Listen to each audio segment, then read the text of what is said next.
Welcome to Patient's Voice in Pharmacy, where patient stories become powerful change. I'm your host, Loretta Bosing. And this month, as we recognize Donate Life Month, we're bringing together voices that remind us just how personal and how urgent patient affordability and accessibility of medications, along with advocacy, truly are. Imagine standing at a pharmacy counter, holding a prescription you know you need to survive, and being told you can't afford it. For many people, this isn't a rare moment. It's recurring reality, a reality where decisions about health aren't made in doctors' offices alone, but at the pharmacy counter. According to Kaiser Family Foundation, 43% of adults worry about affording their medications, and nearly 3 in 10 are forced to delay prescriptions, ration doses, or go without entirely. Behind every one of those numbers is a story, a family, a choice no one should ever have to make. And Cole's story is one of those. And while he is no longer here with us, his voice and experience continues to be carried forward and heard through the advocacy of his wonderful parents. This is Patient Voices in Pharmacy. Today, I'm honored to sit down with Shannon Schmidtnecht. Her and her husband, Bill, have turned their lived experiences into meaningful action to improve healthcare for others. Let's start with you. For those listening, can you share a little bit about yourself, who you are, where you're from, and what are the things just really bring you joy in life? Hi, thank you for having me. I'm Shannon Schmidtnecht. So a little bit about me. I am born and raised in Wisconsin, live just north of Madison, Wisconsin currently. Kind of lived all over Wisconsin throughout the years for Bill's job, but we love Wisconsin. Mostly in the summers, we love Wisconsin, not so much in the winters, but we've grown to love it. We are a boating family, camping family.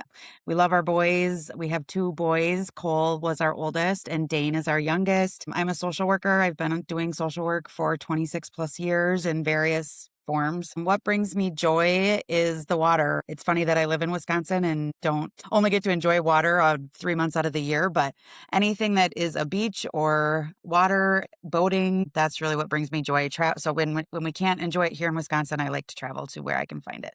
I've not been to Wisconsin yet, but one day I'm going to make it there because it sounds too. I love just nature in general. It just Mhm. brings out so much just peacefulness and calm. I Mhm. think, especially when you're going through difficult times, and even in general, it's just nice.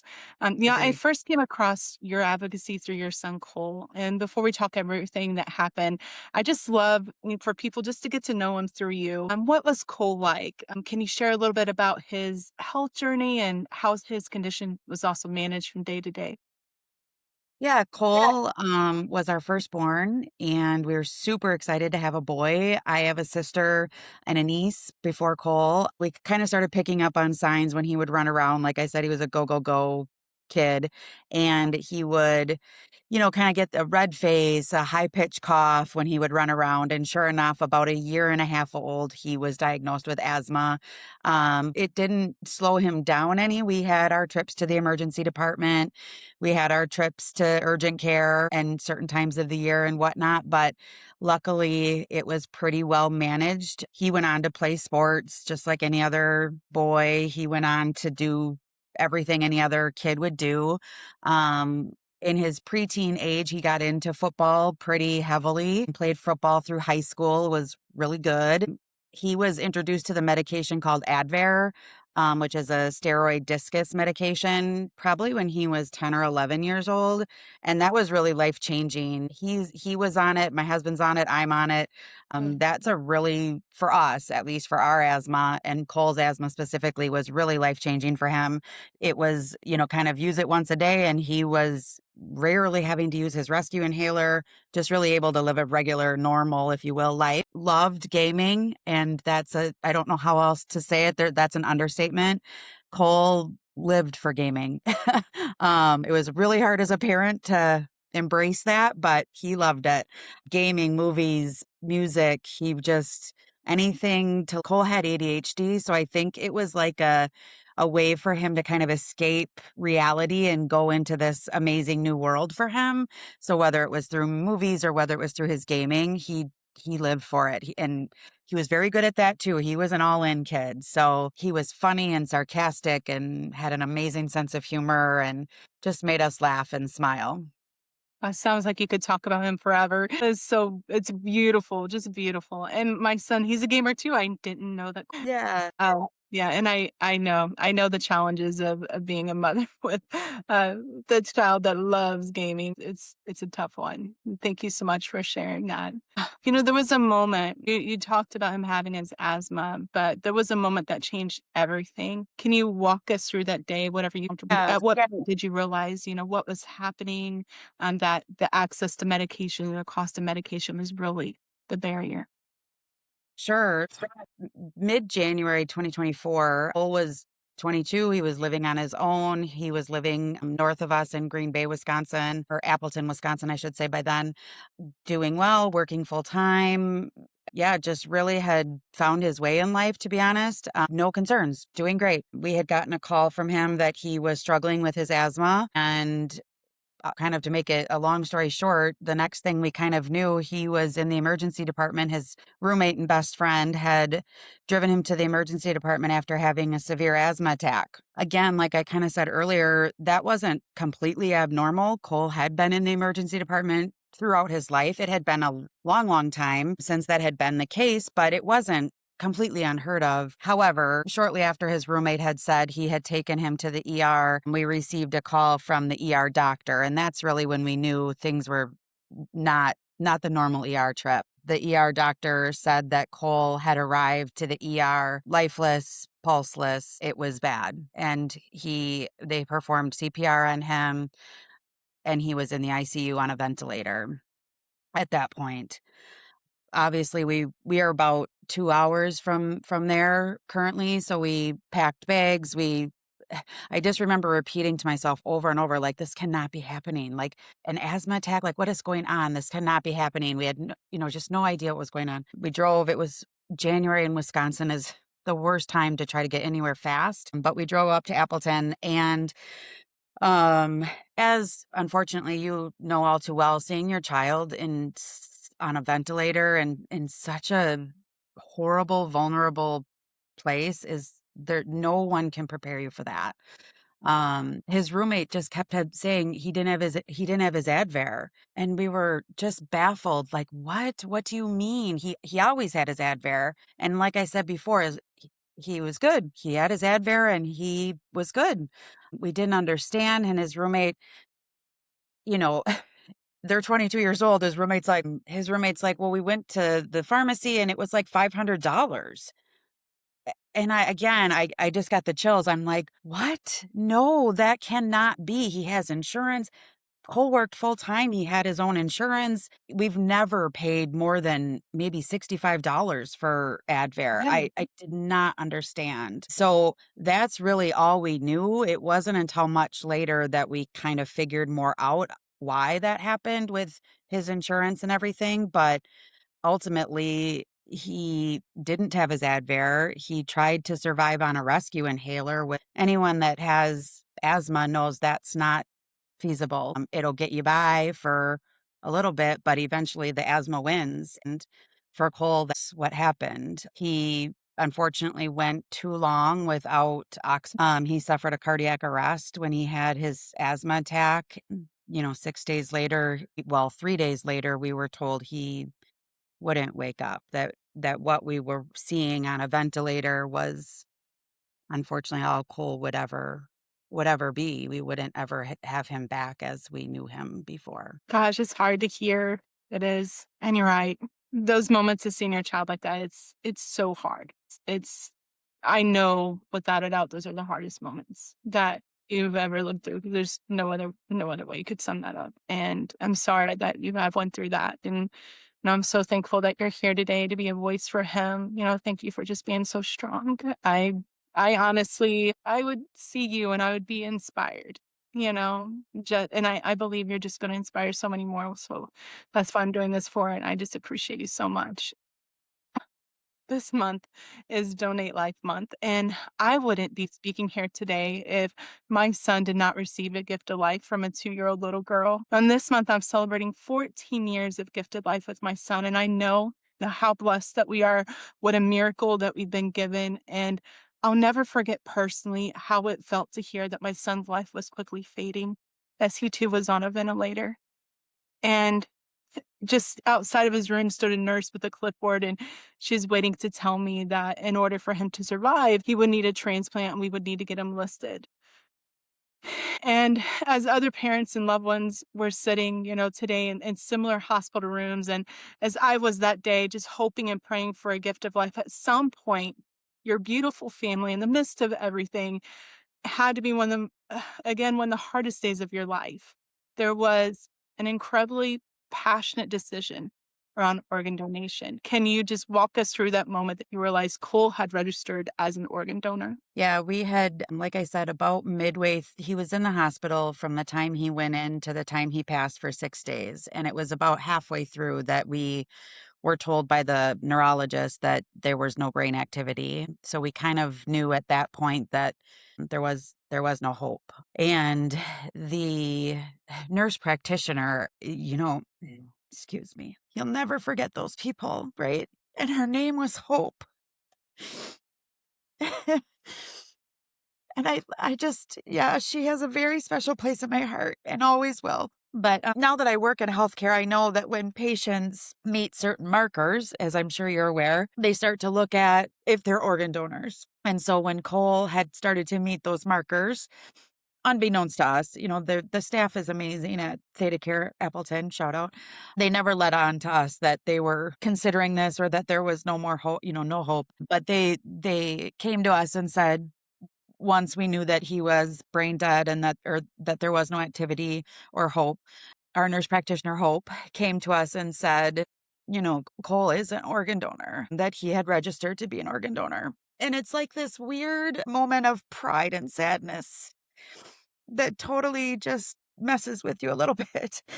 Like you're so proud of him as your son and family member, but so sad to know that this is it. So yeah, just a really kind of sad, proud moment.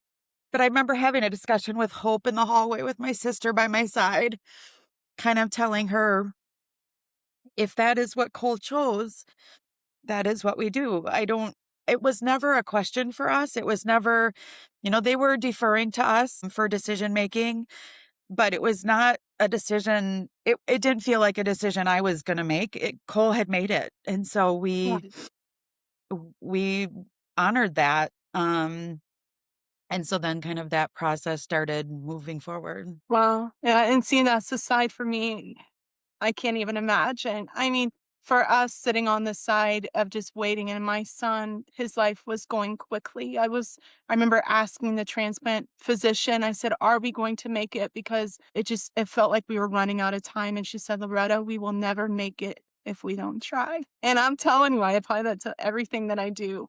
Yeah. Everything that I do, and I know that if they can save them, they will, and for us, it was still, are we going to make it? And, you know, I'll never forget the night there when we were told that there was not just one liver available, but 3 for them to choose from.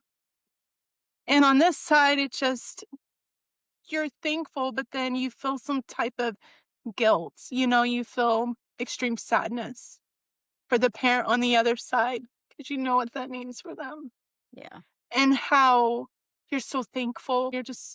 You wish that you could just go to them and just hug them and grieve with them at the same time and somehow say thank you. It's a weird, these are weird emotions, and Really part of what I are. would discuss, because people don't hear this a lot from 2 people, but it's truly remarkable, the gift of life, organ donation, it is truly remarkable, and I thank you for honoring Cole's wishes, and to all those out there who have donated, I just really appreciate them, and just know, even if you never hear it, I know we've tried to reach out to the person that donated to Wesley, and we haven't heard back, but wherever they are, I just hope that they know that we honor them, we appreciate them, we hope blessings upon them. We are so thankful, and we will not take his liver for granted. We will not let anything harm his beautiful liver. Thank you so much. And Yeah. and one thing with Wesley that we had to do is upon signing him up, we had to agree that we would give him medications every 12 hours for the rest of his life. I didn't know that about transplant recipients. Did you know that at the time of, um, you know, honoring Cole's wish? No, we didn't know anything about organ donation. No, it was o obviously, all of this was new to us, but going through the organ and tissue donation process was, overwhelming, but also, like you said, it's just such a weird combination of feeling. So it was overwhelming, it was sad, it was amazing, it was beautiful, it was all these emotions you just cannot even describe. I mean, we worked with the UW, the University of Wisconsin organ and tissue donation team. That's who does, I think all of the organ and tissue donations in Wisconsin. Again, I can't speak highly enough about them. They just are so gentle and kind and compassionate, and they walk you through the process as if, I mean, and I know, like they say, I know organ and tissue donors are heroes, but they truly treat the patient, my son, as a hero, but they also treated all of us as heroes. I mean, it was, I can't, it's indescribable. But to your point, I do remember getting the call that it was going to happen. The OR day was going to happen, and I I do remember thinking of the recipients, and I'm like, oh my God, it's gonna be the best day of their lives. Like, they're getting the best call today, and I'm getting the worst yet. But yet I had days to, like, prepare for it. So, like, I remember journaling about that day months later and just trying to describe the emotions, and I don't know that there is a English word. I couldn't come up with one myself.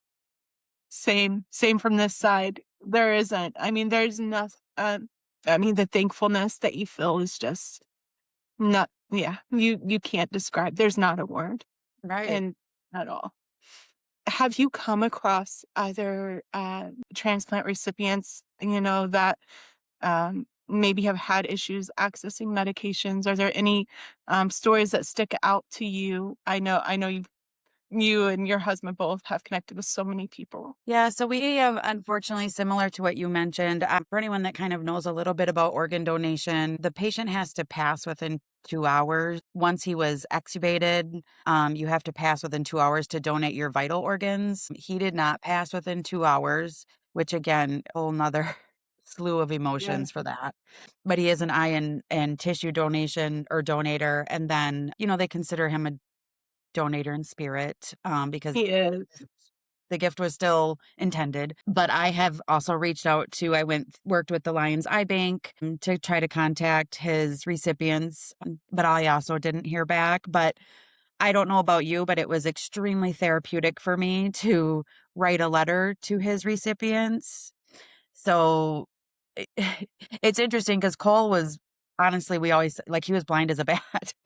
So it's very ironic to me that his corneas are what brought sight to someone else. None of us in our family wear glasses except for Cole, wore glasses since he was 6 years old. So it's just ironic that that's what was ended up being his gift amongst other tissue and whatnot. But I also didn't hear back, but I was able to connect with folks that work at Lions Eye Bank of Wisconsin, and certainly have had several trainings and meetings with UW organ and tissue donation. And to hear stories such as yours, and just to feel so honored to have been part of that world is, again, indescribable. Wow. Well, thank you so much for sharing that part of the story again. Something that I don't think a lot of people hear. And this first episode is going to be a little different because it does, it's definitely we connect a lot, on this part. And it's Donate Life Month. And we need to discuss this because it's so important,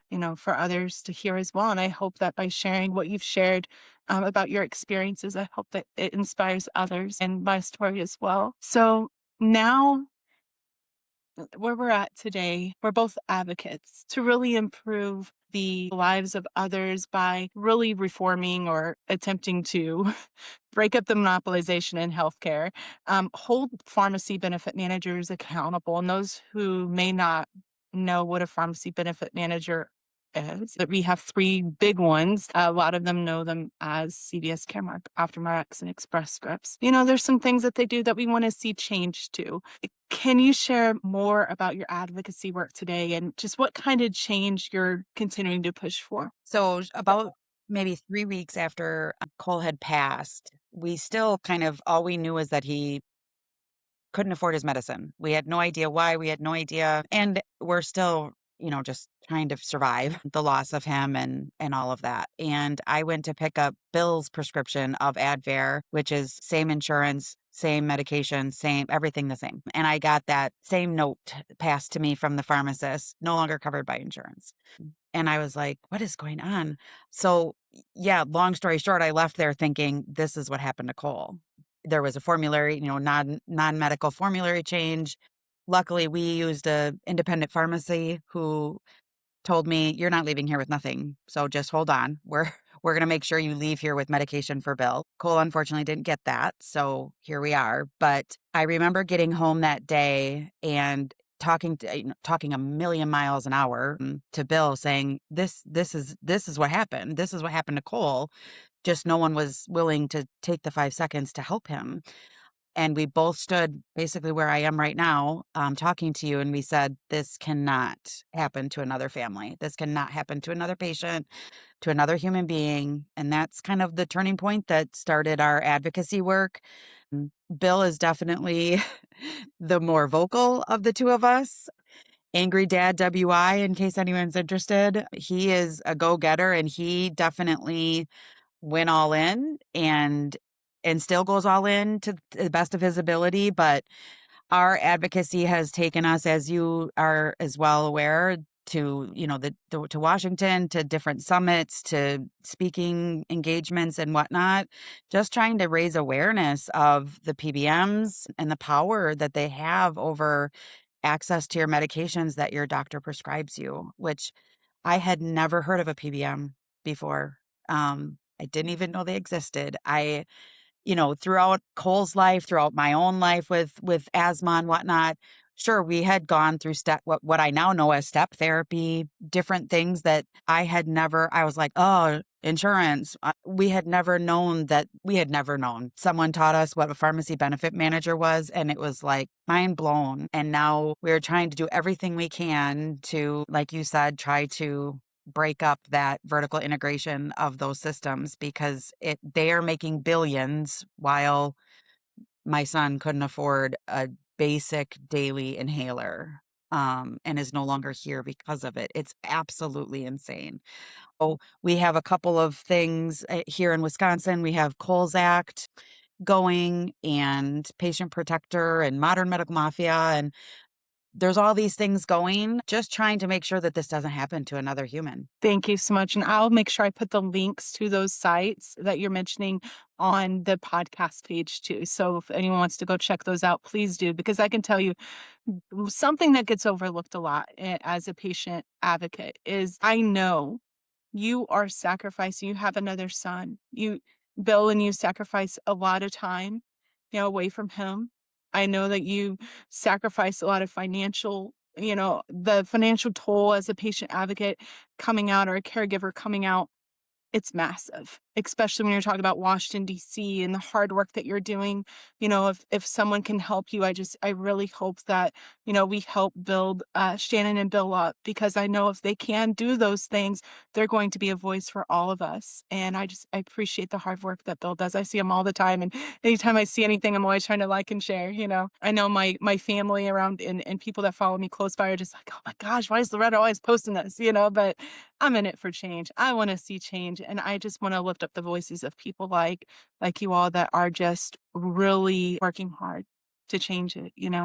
So advocacy, that's something I want to discuss briefly, is advocacy changes lives, but it also asks a lot of the people doing it, as you reflect on your journey, what have been the most rewarding parts and what has been the hardest? I mean, definitely the most rewarding is having Cole's name be heard, screamed from the rooftops loud and clear. My son isn't here. And so to be able to be a voice for him, that's definitely the most rewarding because he was a fighter and so we will fight for him now. That's definitely the most rewarding. And to see my family jump on board. They are not well, my sister's a social studies teacher, government teacher, so she's definitely political. Yeah. Um, but my family wasn't, and so to see them, advocating and speaking at the Capitol and doing these things that they never would have been known to do again, sad that we're there, but so heartwarming and such a proud moment, when I see them doing that. So that's definitely most rewarding. What has been the most challenging is the things you mentioned, right? Is Bill Yeah. gave up his entire career to be kind of a full-time advocate, which in theory sounds great until there's bills to pay and life catches up. Advocacy doesn't pay the bills, unfortunately. So this past January, Bill did have to kind of put advocacy on the back burner and essentially kind of go back to work. It just is what it is. And so that's been the hardest part is like you said, the time, the money, all of that takes from your relationships, from your life. And so it's finding that balance that has definitely been the biggest challenge. I'm gonna agree 100% there. And Wesley, this last year, we went through a hard time with Yeah. him where we almost lost him. During that time, it was really hard, and I ended up losing one of my jobs. And it's just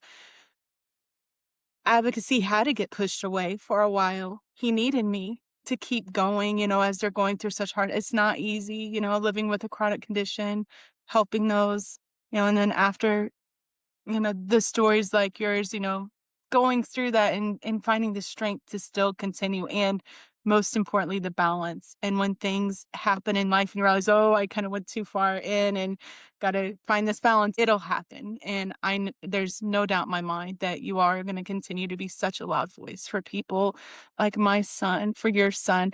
Real quick, one last question.